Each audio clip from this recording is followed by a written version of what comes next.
नाही, पण पुर्जे बसवले. पण तिला आम्हाला दोघांना एकत्र बघायला इतकं आवडतं म्हणजे आम्ही त्याला जेव्हा बघायला नाही नाही असं मी काही एक- असं काही मी नाहीये एक असं निमित्त काही आहे. नाहीये नाही असं म्हणजे काही तिचं नाहीये असं होतं हा झाला आता अमू तू ए आशू आता तू नाच ना.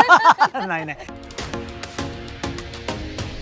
की आताची जी परिस्थिती आहे त्याच्याबद्दल आपण बोलूच पण अनेकदा असं होतं की नॉर्मल बायकांना सुद्धा ना त्यांच्या धकाधकीच्या आयुष्यात खूप डिमोटिवेटेड वाटतं ग आणि मग त्यांना कसं मोटिवेशन द्यायचं आपण तर 90 मिनिटं या असं मोटिवेट होऊन जाल ना तुम्ही.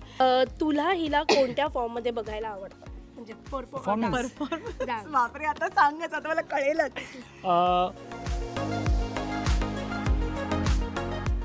पण आमच्या मदर्स त्या दोघींना विश्वास होता काहीतरी की तुम्ही ह्यासाठी नाही बनलायत तुम्ही त्या स्टेजसाठी बनलायत तुम्ही नाचा आमच्यासाठी खोटं बोलल्यात त्या आम्ही स्पर्धा केल्यात खोटं म्हणजे कुठे कुठे हो, खूप माझ्या आईने तर So, हो